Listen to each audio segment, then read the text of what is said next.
હવે જે 4 જણાને સોકોઝ નોટિસ આપવામાં આવી છે એમાં એક છે તેજસ પટેલ જે કાર્યપાલક ઇજનેર છે, બીજો નીતિન ચૌધરી જે ડેપ્યુટી ઇજનેર છે, એક રાકેશ પટેલ છે જે જુનિયર એન્જિનિયર છે અને ચોથું નામ છે ચેતન પી રાણા જે સુપરવાઇઝર છે। નમસ્કાર। પરમ દિવસે સુરતમાં એક 2 વર્ષનું બાળક ગટરમાં પડી ગયું અને ગઈકાલે એ બાળકનું લાશ મળી ત્યારે એની માતાએ કલ્પાન કર્યો હતો અને એમ કીધું હતું કે જ્યાં સુધી ગુનેગારો સામે પગલાં નહીં લેવાય ત્યાં સુધી હું બાળકની લાશ લઈશ નહીં અને ઘણો બધો હોબાળો મચ્યો, પરંતુ આખરે પોલીસની સમજાવટથી માતાએ અને એમના પરિવારે મૃતદેહનો સ્વીકાર કરી લીધો અને આજે એ બાળકની અંતિમ વિધિ પણ કરવામાં આવી। પોલીસે અત્યારે 2 લોકોની સામે ગુનો નોંધ્યો છે। તો આના વિશે તમારી સાથે વાત કરીશ। મારું નામ રાજેશ શાહ છે અને તમે જોઈ રહ્યા છો ગુજરાતના સૌથી મોટા ડિજિટલ ન્યૂઝ પ્લેટફોર્મ ખબરછે.com। સુરતની અંદર એક વરિયાવ કરીને વિસ્તાર છે, ત્યાં બુધવારે સાંજે 5:30 વાગ્યે એક માતા સાથે 2 વર્ષનું બાળક જઈ રહ્યું હતું અને એ આઈસ્ક્રીમ ખાવાની લાલચમાં દોડી ગયું અને ત્યાં એક ખુલ્લી ગટર હતી, એમાં બાળક પડી ગયું હતું અને લગભગ 24 કલાકની શોધખોળ પછી જ્યારે ગુરુવારે સાંજે 5:30 વાગ્યે બાળકનો મૃતદેહ મળ્યો ત્યારે માતાએ એવું કીધું હતું કે આ પાલિકાના પાપે મારા બાળકની હત્યા થઈ છે અને હું બાળકનું મૃતદેહ સ્વીકારવાની નથી। જ્યાં સુધી જે જવાબદાર હોય એને જેલના સળિયા પાછળ નહીં જાય ત્યાં સુધી મારું આ લડત ચાલુ રહેશે અને હું કોઈને છોડવાની નથી। પરંતુ પોલીસે એમની કેદારની માતા અને એમના પરિવારજનોને સમજાવ્યા અને કાયદાકીય માહિતી આપી અને અમરોલી પોલીસ સ્ટેશન છે ત્યાં ગાડી સુરત મહાનગરપાલિકાના અધિકારી અને કર્મચારીની સામે સા અપરાધ મનુષ્યવધનો ગુનો દાખલ કરવામાં આવ્યો છે। એટલે પોલીસની વાત માનીને આખરે પરિવારે આ મૃતદેહનો સ્વીકાર કરી લીધો અને આજે સવારે અશ્વની કુમારમાં બાળકની અંતિમ વિધિ કરવામાં આવી।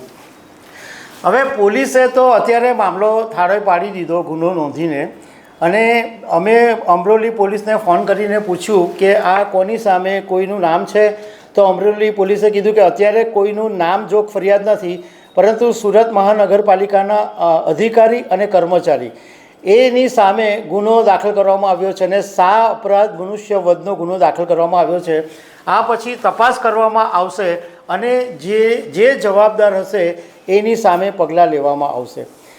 બીજી તરફ સુરત મહાનગરપાલિકાના મેયર દક્ષેશ માવાણીનો એક વિડીયો વાયરલ થયો અને એ વિડીયોની અંદર એવું કહેવામાં આવ્યું કે સુરત મહાનગરપાલિકાના કમિશનર શાલિની અગ્રવાલે 4 કર્મચારીઓને સોકોઝ નોટિસ આપી છે અને આ કર્મચારીઓને 2 દિવસ, 5 દિવસ અને 7 દિવસ એવી રીતના જુદા જુદા કર્મચારીઓને ટાઈમ આપવામાં આવ્યો છે કે આટલા દિવસની અંદર સોકોઝ નોટિસનો જવાબ આપવામાં આવે।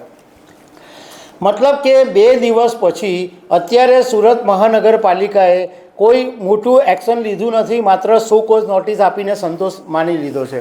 હવે જે 4 જણાને સોકોઝ નોટિસ આપવામાં આવી છે એમાં એક છે તેજસ પટેલ જે કાર્યપાલક ઇજનેર છે, બીજો નીતિન ચૌધરી જે ડેપ્યુટી ઇજનેર છે, એક રાકેશ પટેલ છે જે જુનિયર એન્જિનિયર છે અને ચોથું નામ છે ચેતન પી રાણા જે સુપરવાઇઝર છે। હવે આ તેજસ પટેલ છે એ ગઈકાલે બહુ ચર્ચામાં આવી ગયેલો, કારણ કે એ ત્યાં આગળ જ્યારે ઘટના સ્થળે ગયો ત્યારે લોકોને એમ કીધું કે હું આ નકશો લઈને આવું છું અને એ પછી થોડી વારમાં એ તાપણું કરવા બેસી ગયો હતો અને જ્યારે લોકોએ એનો વિડીયો ઉતાર્યો ત્યારે આ તેજસ પટેલ ભાગતો હતો। એટલે ગઈકાલે જ આ તેજસ પટેલ ચર્ચામાં હતો। હવે મેયર દક્ષેશ માવાણીએ મીડિયા સાથેની વાતમાં એવું કીધું કે જે કોઈ પણની ભૂલ હશે, જે કોઈની પણ જવાબદારી હશે એની સામે આ સખત પગલાં અમે લઈશું।